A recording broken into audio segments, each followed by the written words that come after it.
Otoritas Australia dikabarkan melakukan pembakaran ke kapal-kapal Indonesia. Setidaknya ada 3 kapal yang dimusnahkan. Hal ini terjadi pasca kapal milik nelayan Indonesia itu terjaring dalam sebuah operasi pengawasan. Ini lantaran kapal-kapal tersebut tertangkap memancing di wilayah perairan milik Canberra.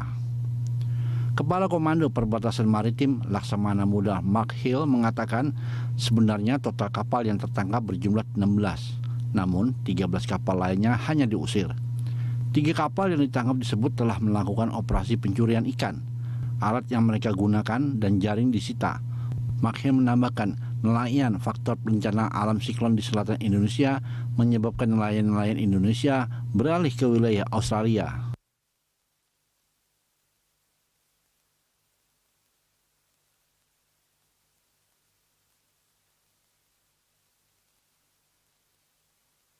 Ia menyebut beberapa kapal dan nelayan yang tertangkap kali ini bukanlah wajah baru, karena pernah tertangkap sebelumnya.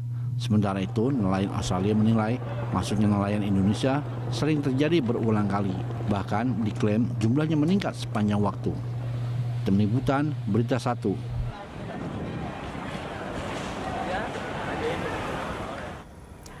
Ada apa? Australia bakar kapal RI. Itulah tema Morning Talk kita hari ini. Untuk membahasnya kita telah terhubung dengan Bapak Hikmahanto Juwana, pengamat hubungan internasional. Selamat pagi Pak Hikmahanto. Selamat pagi, apa kabar? Sehat ya? Sehat selalu kita Pak. Ada yang hangat-hangat baru terjadi begitu ya terhadap kapal Indonesia begitu di Laut Australia. Ini pertanyaannya mungkin bagi kita masyarakat yang awam pun, kenapa kapal RI itu dibakar begitu, dan apakah cara ini memang sudah sesuai dengan aturan perairan atau kelautan di Australia sendiri? Ini kalau tidak salah aturan normal legislatif atau Maritime Border Command Australia. Apa yang sebenarnya terjadi dan pembakaran ini apakah sudah sesuai aturan yang ditetapkan oleh mereka? Oke, pertama yang perlu saya sampaikan bahwa kalau kita bicara laut, maka ada zona-zona laut. Baik. Nah, pertama adalah laut teritorial. Tentu ini tidak terjadi di laut teritorial Australia, juga tidak terjadi di laut teritorial Indonesia. Oke. Nah, saya menduga walaupun saya mendapatkan informasi yang melalui media massa yang sangat sumir gitu ya. Yeah. Ini kejadiannya adalah di zona ekonomi eksklusif Australia. Oke. Kalau zona ekonomi eksklusif Australia, maka menurut UNCLOS, maka Australia berhak atas sumber daya alam di sana. Oke. Termasuk ikan, tripang, dan lain sebagainya. Nah, saya menduga bahwa nelayan-nelayan kita memasuki zona ekonomi eksklusif Australia. Oh, baik. Dan ini yang saya dengar dari media bahwa para nelayan Australia sebenarnya keberatan dan minta agar otoritas Australia bergerak. Baik. Dan mereka baru-baru ini bergerak dan kemudian melakukan pembakaran. Nah, ingin saya sampaikan dalam kesempatan ini bahwa di Indonesia kita punya undang-undang perikanan. Ya. Kita juga melakukan penegakan hukum apabila ada yang melakukan illegal fishing. Berdasarkan pasal 69 ayat 4 Undang-Undang Perikanan, pengawas perikanan, apakah itu KKP dan lain sebagainya, itu bisa melakukan pembakaran apabila memang ditemukan bahwa mereka melakukan illegal fishing di wilayah kita. Baik. Nah, dugaan saya bahwa Australia melakukan hal yang sama karena menurut peraturan mereka di Australia membolehkan kapal itu dibakar di tengah laut, sama seperti pasal 69 ayat 4 Undang-Undang Perikanan kita. Meskipun saya harus sampaikan di sini bahwa pasal 73 UNCLOS, di mana Indonesia juga adalah anggota, Australia juga, maka ditentukan bahwa sebenarnya pembakaran itu tidak boleh. Maka saya selalu mewanti-wanti kepada otoritas di Indonesia, apabila mereka melakukan penangkapan di ZEE, jangan buru-buru dibakar di tengah laut, dan itu tidak dilakukan. Zaman Ibu Susi kalau ada pelanggaran seperti itu dibawa ke darat dulu, diadili, baru pengadilan setelah memutus baru kemudian dilakukan penenggelaman atau pembakaran terhadap kapal tersebut. Jika sudah pembakaran atau penenggelaman dilakukan jika memang sudah inkrah bahwa kapal yang memasuki ZEE suatu negara ini memang betul-betul melakukan illegal fishing atau ada tindak kriminal yang terkait dengan perairan suatu negara, begitu ya Pak ya? Jadi tidak boleh dibakar. Bukan tidak boleh. Baik. Namun demikian, undang-undang di dalam negeri seperti kita juga, kalau kapal itu tertangkap tangan, ya itu bisa saja langsung ditenggelamkan di situ. Yang saya wanti-wanti jangan kita lakukan itu karena tidak sesuai dengan pasal 73 UNCLOS gitu. Baik, karena ada hal yang sebenarnya sudah tertulis di pasal-pasal di UNCLOS begitu. Tapi ya, jadi ada dua aturan, undang-undang di dalam negeri dan ketentuan internasionalnya. Baik, ada undang-undang perikanan dan juga ada undang-undang atau peraturan UNCLOS yang memang diratifikasi oleh kedua negara. Dalam hal ini Australia dan Indonesia juga meratifikasi itu begitu ya Pak Hikmanto ya. Baik, ini karena takutnya memantik emosi dari warga negara kedua negara, mungkin khususnya Indonesia karena adanya langsung pembakaran. Ini sebenarnya ada 16 kapal, 3 dibakar dan 13 diusir. Artinya kenapa bisa ada perbedaan? Ada yang dibakar dan ada yang masih istilahnya dikasih kesempatan untuk meninggalkan perairan ZEE dari Australia. Anda melihatnya seperti apa pemberlakuan aturan ini begitu dari pihak Australia?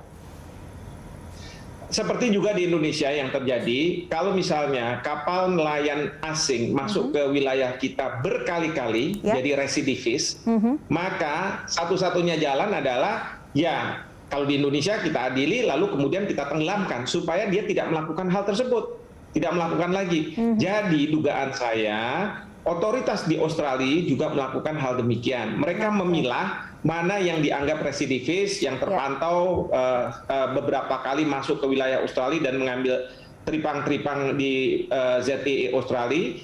Lalu kemudian yang itulah yang kemudian dibakar, lalu kemudian yang lainnya dibiarkan bebas. Tapi dengan catatan ya, ABK-nya tentu harus dikeluarkan dulu, tidak kemudian ABK-nya masuk ke dalam itu. Ya. Itu nanti lain hal lagi, itu bisa menjadi pelanggaran HAM baru nantinya begitu pelanggaran Pak. HAM, betul. Dengan ABK juga masih ada di dalam kapal. Baik, ini kalau dalam aturan UNCLOS maupun undang-undang perikanan yang diterapkan di kedua negara, ada tidak sebenarnya batas toleransi begitu yang bisa dilakukan jika ini kasusnya misalnya nelayan kita yang tradisional mungkin tidak dilengkapi oleh alat navigasi yang modern sehingga mereka tidak tahu mereka sudah keluar batas dari ZEE negaranya begitu Pak. Ada tidak toleransi dari setiap negara yang bisa diberikan kepada nelayan kita begitu? Sebenarnya ada di dalam UNCLOS yang disebut sebagai traditional fishing rights gitu ya. Nah, tetapi traditional fishing rights ini harus disepakati antar negara. Kita sekarang ini sudah ada dengan Malaysia, tetapi kita belum punya dengan Australia.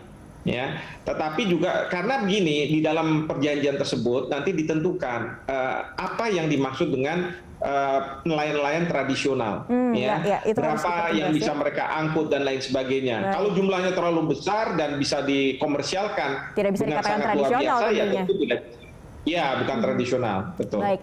Dan kalau kita lihat dari beberapa gambar juga di media, nampaknya ini kapal tradisional tidak Pak? Kalau kita lihat dari mungkin dari fisik kapal yang masih fisiknya kayu begitu, meskipun cukup besar atau bagaimana melihat ya kapal-kapal Indonesia yang 3 kapal Indonesia yang dibakar ini dan 13 lainnya ini sebenarnya masih tergolong kapal tradisional atau apa Pak?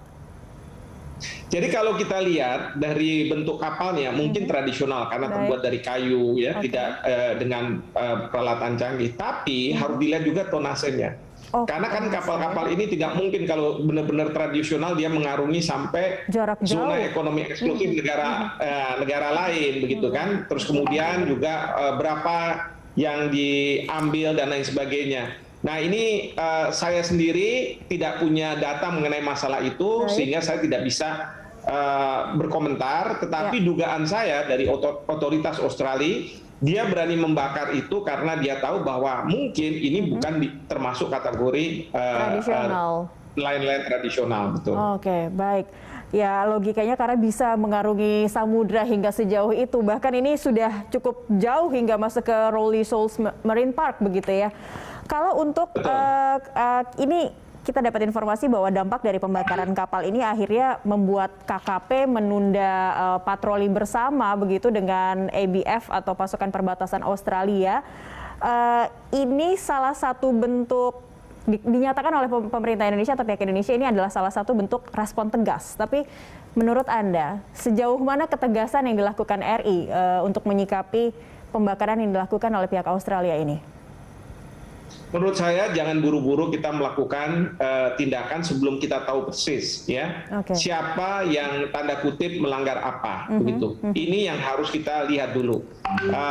Memang KKP mungkin melakukan tindakan itu karena tidak senang kalau misalnya kapal nelayan kita dibakar. Tapi ingat, menurut ketentuan kita sendiri 69 ayat 4, KKP juga bisa membakar kapal kalau misalnya ada kapal yang melakukan illegal fishing.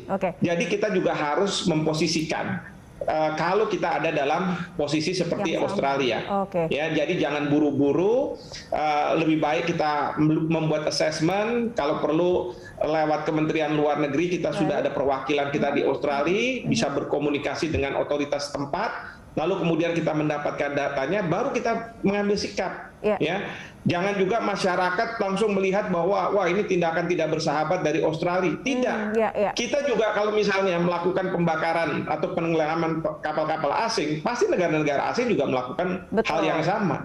Jadi ini yang harus kita waspadai, gitu ya. Ya, bentuk responsif dari setiap negara ataupun warga negara yang mengetahui informasi seperti ini pastinya akan juga panas begitu ya melihat hal seperti ini terjadi. Kalau kita lihat ini KKP yang menunda patroli bersama ABF sebenarnya di mana tujuannya sebenarnya patroli bersama ini kan untuk penanganan kerawanan di border dua negara. Padahal kondisinya sebenarnya ini kejadian yang harus diawasi justru malah terjadi begitu antara kapal Indonesia yang masuk ke wilayah ZEE Australia. Artinya ada dampak negatif tidak dengan respon yang dianggap respon tegas oleh pihak Indonesia ini nantinya Pak terhadap kondisi perairan kedua negara ini nanti? Ya gini, yang pasti jangan sampai kita merespon itu berlebihan. Kita harus lihat dulu apakah memang nelayan kita tuh salah atau tidak. Kalau misalnya mereka salah, lalu kemudian kita meresponnya secara tegas seolah-olah membenarkan yang salah, itu kan juga tidak tepat.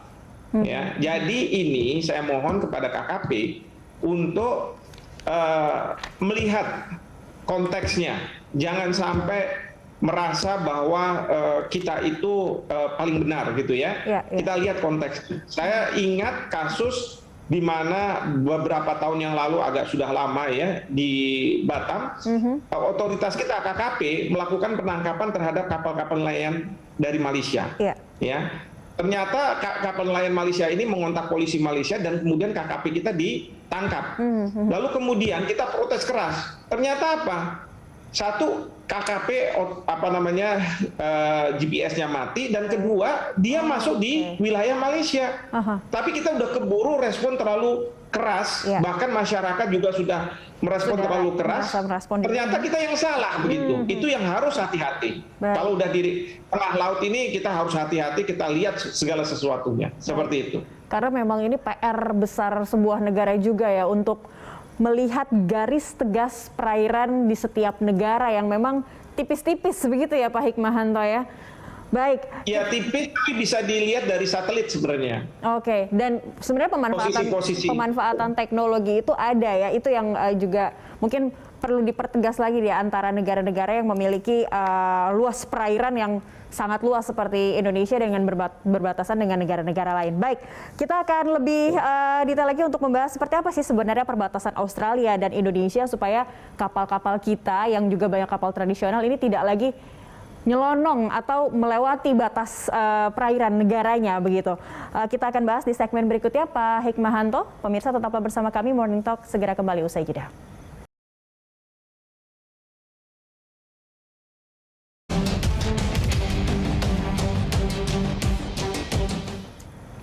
Sebenarnya apa saja batas laut Indonesia dengan negara tetangga? Insiden masuknya kapal nelayan RI ke perairan Laut Australia Utara pastinya berdampak luas.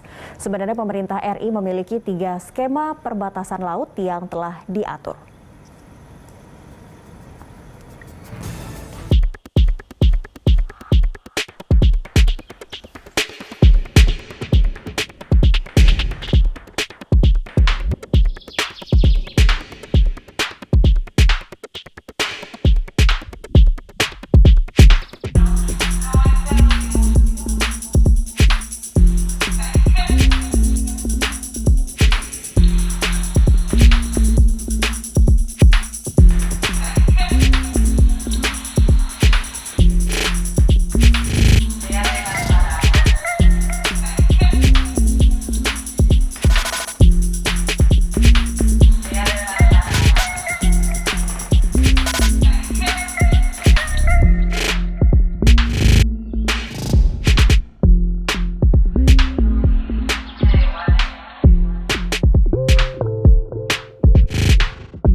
Baik pemirsa, dialog kita lanjutkan. Ada apa Australia bakar kapal RI? Tapi yang menarik tadi di segmen pertama Pak Hikmahanto mengatakan jangan terburu-buru bereaksi begitu atau memberi respon yang berlebihan karena kita harus melihat siapa yang melanggar apa. Begitu ya Pak Hikmahanto ya. Pak Hikmahanto, kita ingin membahas sebenarnya bagaimana sih sebenarnya garis tegas yang bisa dilihat mungkin secara navigasi aerial ataupun harus diketahui oleh nelayan kita. Ya, nelayan tradisional pun juga begitu terkait perbatasan Australia dan Indonesia, dalam hal ini berangkat dari kasus kemarin begitu. Tadi kalau kita sudah berikan informasi grafis ada 3 batasan perairan Indonesia.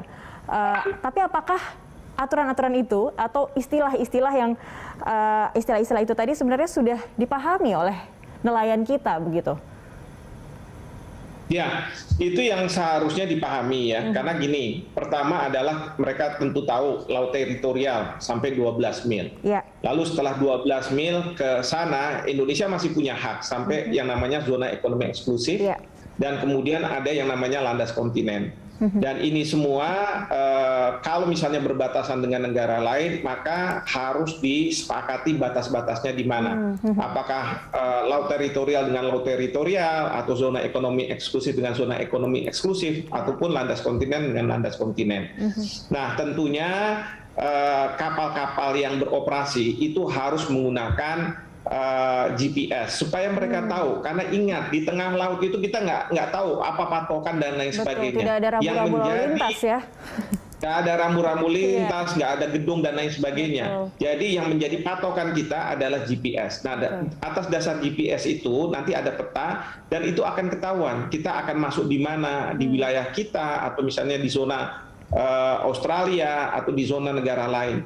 Dan kita tentu harus tahu bahwa kita tidak boleh mengambil di zona ekonomi eksklusif negara lain tanpa persetujuan dari pemerintahnya. Sama seperti kita juga, kita tidak akan mau misalnya ada kapal-kapal dari Cina, dari manapun gitu ya, Thailand, yang masuk ke wilayah kita mengambil ikan di zona ekonomi eksklusif kita. Kita tentu akan marah, kita akan melakukan penegakan hukum, ya, dan kita harus tegas karena zona ekonomi eksklusif itu yang dihaki adalah sumber daya alam, dan sumber daya alam itu untuk negara pantai. Begitu. Jadi kalau ada negara lain mau mengambil, dia harus mendapatkan persetujuan dari kita. Oke. Yeah. Karena kalau mengambil tanpa izin namanya pencurian.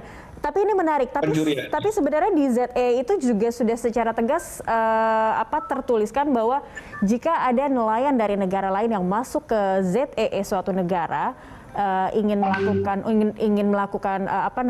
memancing atau melakukan sesuatu, asal ada izin sebenarnya mereka diperbolehkan. Dengan batasan-batasan apa saja sebenarnya, Pak? Ya, sebenarnya nanti akan ditentukan berdasarkan izin itu, misalnya berapa kuota yang bisa diambil, lalu harus membayar misalnya pajak kepada negara tersebut dan lain sebagainya. Jadi hal-hal yang seperti ini nanti menjadi pengaturan. Jadi kalau yang sekarang ini illegal fishing kan untuk mereka semua di wilayah orang lain kan gitu. Betul, baik. Untuk kebutuhan pribadi begitu, ekonomi pribadi begitu ya. Tapi sebenarnya kerjasama antara Australia dan Indonesia terkait maritim ataupun batas-batas negara dalam perairan saat ini apa yang paling mutakhir begitu Pak, yang sudah disepakati oleh kedua negara? Ya, yang pasti begini, ini masih di dalam ada batas-batas yang antara Indonesia dengan Australia sedang menegosiasikan lah, gitu ya.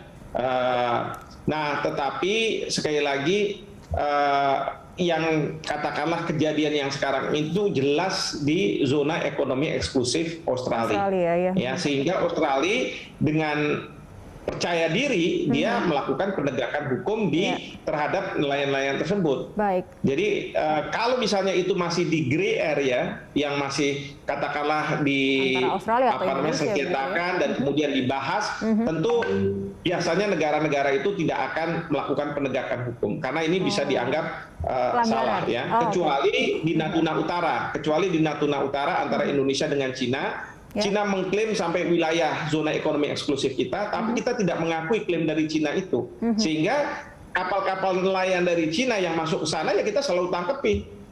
Ya, melakukan illegal fishing dan kemudian kita bawa ke pengadilan, diputus bersalah, ya sudah kapalnya ditenggelamkan. Seperti itu. Baik. Nah, ini tadi aturan-aturan ini seperti apa prosesnya sampai kepada para nelayan kita, baik yang tradisional maupun yang dalam kapasitas besar begitu. Apakah informasi-informasi terkait adanya perubahan peraturan ataupun adanya perubahan-perubahan terhadap perbatasan-perbatasan yang ada pemutakhiran begitu, apakah sampai begitu kepada mereka yang seharusnya mengetahui itu di awal? Sejauh ini seperti apa Pak? Ya, saya nggak tahu seberapa sampai karena saya juga tidak melakukan penelitian. Tetapi kalau saya dengar dari berita-berita di media massa, para nelayan kita itu mengarah ke zona ekonomi eksklusif Australia karena masalah angin dan lain sebagainya. Dan kemudian memang mereka sering datang ke sana, sehingga apa? Sebenarnya ini bukan sekali dua kali, tapi ini udah berkali-kali. Dan mereka ini sudah ada yang ditangkap, makanya sudah ada yang dianggap sebagai residivis. Dan kemudian pemerintah Australia melihat kalau misalnya mereka berulang-ulang, ya sudah tenggelamkan aja atau dibakar aja kapalnya supaya tidak mengulang lagi perbuatan tersebut. Baik, jadi perhatian kita pada tindakan yang diambil Bu Susi juga ya, mungkin karena sudah sering kali kita juga kemasukan nelayan-nelayan dari negara lain begitu yang masuk secara ilegal. Akhirnya Australia juga berlaku sama terhadap nelayan kita. Ini supaya kita tidak melihat dari kacamata Indonesia ke Australia saja, tapi kita harus menindak tegas juga sebenarnya nelayan kita yang seringkali melanggar aturan, bahkan menjadi residivis di negara lain. Seperti apa yang harus dilakukan oleh pemerintah kita? Karena tadi 3 dibakar, 13 diusir. Nah, diusirnya ini mereka kemana nih? Apakah seharusnya diamankan oleh patroli perairan Indonesia atau seperti apa Pak Hikmahanto? Kalau mau dikatakan tegas. Ya, diusirnya itu maksudnya adalah dikembalikan ke Indonesia lagi.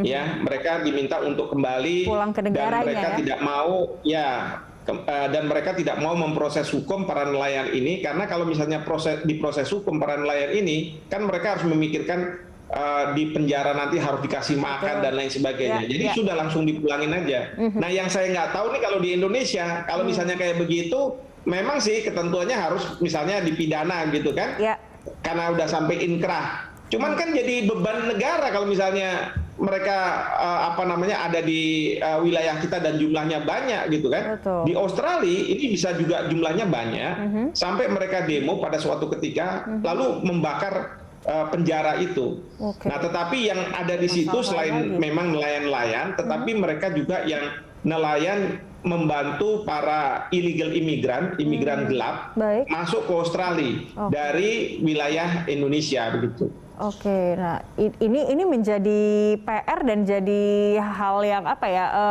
bumerang juga bagi negara yang memiliki nelayan-nelayan nakal begitu ya. Tapi harusnya seperti apa yang dilakukan oleh pihak Indonesia terhadap kapal-kapal yang memang seringkali melewati batas perairan Indonesia menyeberang ke negara lain begitu. Apalagi tujuannya ternyata mereka illegal fishing di negara lain. Sejauh ini seperti apa penegakan hukum kepada nelayan-nelayan kita itu, Pak?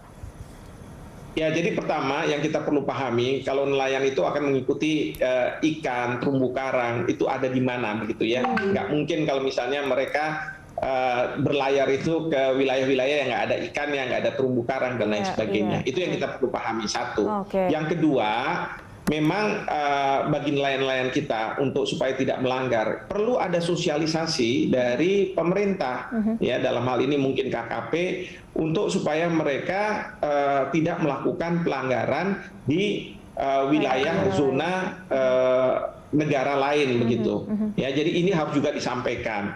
Nah, ketiga tentu pemerintah juga harus menyiapkan peran nelayan kita ini agar dilengkapi dengan berbagai macam teknologi supaya mereka tahu posisi mereka ada di mana. Ya, siapa tahu mereka mengatakan bahwa saya nggak pakai GPS dan lain sebagainya. Pokoknya saya akan mencari ikan, mencari terumbu karang dan biasanya ada di sana, ya sudah mereka datang ke sana begitu ya. Padahal itu sudah menjadi zona dari negara lain gitu. Jadi ini juga perlu dilakukan oleh pemerintah. Dan ini jadi tanggung jawab dari KKP dan kemudian KKP juga harus bisa memberdayakan para nelayan kita untuk di waktu-waktu tertentu jangan lagi ke sana tapi ke tempat lain yang masih di misalnya zona ekonomi eksklusif Indonesia yang aman untuk negara sendiri dan bagi nelayan kita sendiri ya. Berarti kembali lagi Australia sempat menyinggung ini sepertinya masalah ekonomi dan kesejahteraan nelayannya begitu. Jadi kita harus lihat seperti apa kesejahteraan nelayan kita sendiri supaya mereka tidak nekat atau uji nyali sampai harus nyebrang ke zona ekonomi eksklusif negara lain dan berdampak merugikan mereka sendiri. Terima kasih banyak Pak Hikmahanto Yohanat atas waktunya Pak telah bergabung bersama kami di Morning Talk. Sehat selalu. Terima kasih.